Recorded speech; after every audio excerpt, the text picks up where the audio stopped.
Assalamualaikum warahmatullahi wabarakatuh. Perkenalkan, nama saya Anya Devina dengan NIM 036. Saya Yuni Widiasti, NIM 029.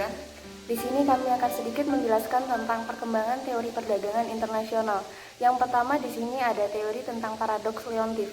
Nah, paradoks Leontief ini merupakan teori yang bertentangan dengan teori Hetzker-Ohlin. Nah, Wassily Leontief seorang pelopor utama dalam analisis input-output matrix. Melalui studi empiris yang dilakukannya pada tahun 1953 menemukan tentang teori perdagangan luar negeri, yakni ekspor dan impor. Secara umum, Amerika Serikat ini diasumsikan sebagai suatu negara yang relatif memiliki modal yang banyak dengan tenaga kerja yang sedikit dibandingkan dengan negara lain. Berdasarkan teori Hetzker-Ohlin, ekspor yang dilakukan oleh Amerika Serikat mempunyai barang-barang yang padat modal, dan impor yang dilakukan oleh Amerika Serikat mempunyai barang-barang yang padat karya. Sedangkan dalam teori penemuan Leontief, Amerika Serikat untuk ekspor melakukan atas barang-barang yang padat karya, dan untuk impornya melakukan atas barang-barang yang padat modal. Ada 4 sebab utama terjadinya teori paradoks Leontief ini. Yang pertama, ada intensitas faktor produksi yang berbalikan. Yang kedua, ada tarif non-tarif barrier. Yang ketiga, ada perbedaan dalam skill dan human capital. Dan yang keempat, ada perbedaan dalam faktor sumber daya alam. Penemuan Leontief tersebut tidaklah sepenuhnya bertentangan dengan teori Hetzker-Ohlin.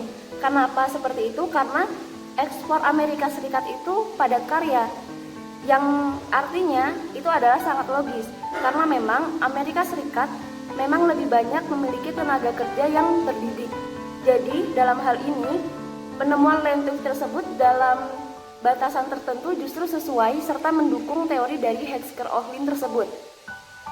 Untuk yang kedua, ada konsep increasing return of scale atau economic of scale, meningkatkan keuntungan. Alasan terjadinya increasing return of scale antara lain yang pertama, ada indivisibilities, yang kedua ada division of labor, yang ketiga ada geometrical relation, yang keempat ada inventories, dan yang kelima ada once and for all input. Nah, indivisibilities itu apa? Indivisibilities itu sifat yang tidak bisa dibagi. Produsen mungkin kurang efisien memanfaatkan input pada skala operasi kecil, karena input yang lebih efisien pada skala produksi yang besar.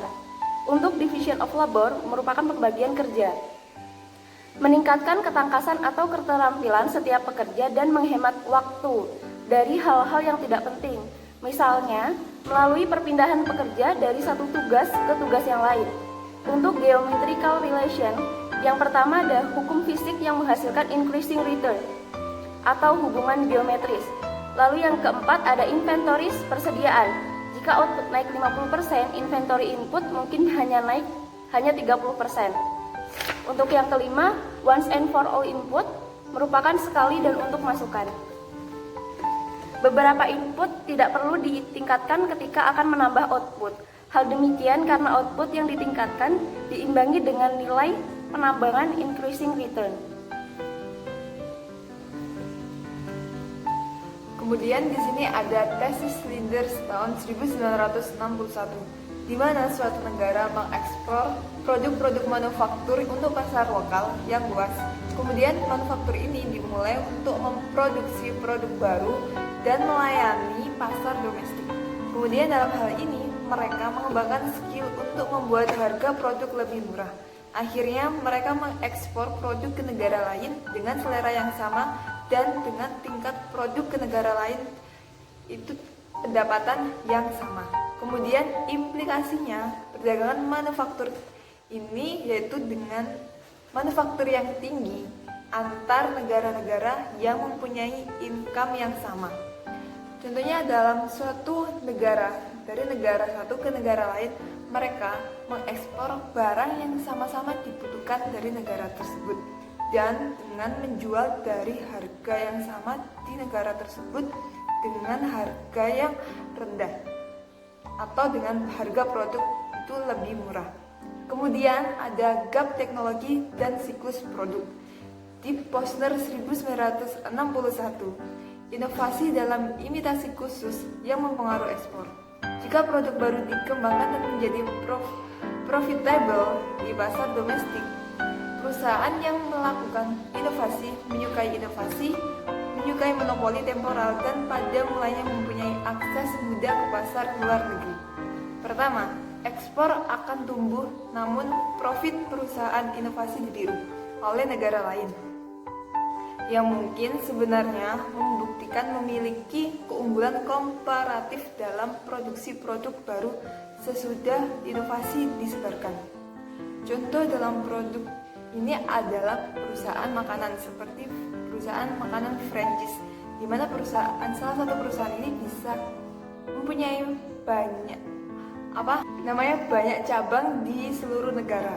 Dan di masa sekarang ini banyak produk-produk lokal dari asli Indonesia itu mencoba untuk menciptakan produk makanan franchise seperti dari produk makanan dari luar negeri.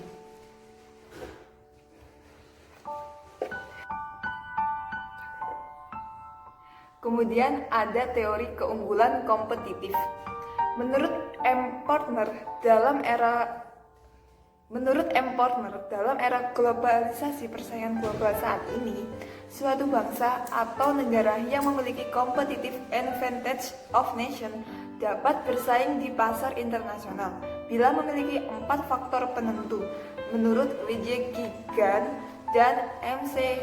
Green 1997 di halaman 268 yang digambarkan sebagai berikut. Faktor kondisi adalah sumber daya yang dimiliki oleh suatu negara yang terdiri atas 5 kategori berikut ini. Yang pertama adalah human resource atau SDM, di mana SDM ini sumber daya manusia itu sangat dibutuhkan oleh suatu perusahaan karena SDM ini itu sebagai penggerak, pemikir, dan perencana untuk mencapai tujuan perusahaan tersebut. Kemudian ada physical resource, itu adalah sumber daya alam, di mana sumber daya alam ini adalah sesuatu yang berasal dari alam yang dapat digunakan untuk memenuhi kebutuhan manusia. Kemudian ada knowledge resource atau IMTEC dan SDC.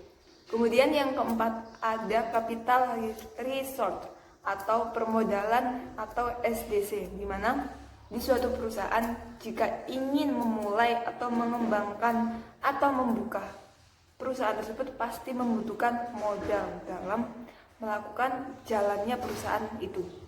Kemudian yang terakhir ada infrastruktur resource atau prasarana atau SDI, di mana di sini itu prasarana ada segala sesuatu yang merupakan penunjang utama terselenggaranya suatu proses, di mana ini itu dibutuhkan usaha, pembangunan, dan proyek dari prasarana ini.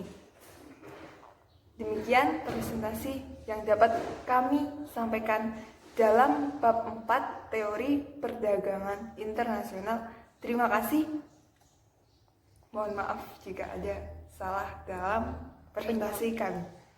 Wassalamualaikum warahmatullahi wabarakatuh.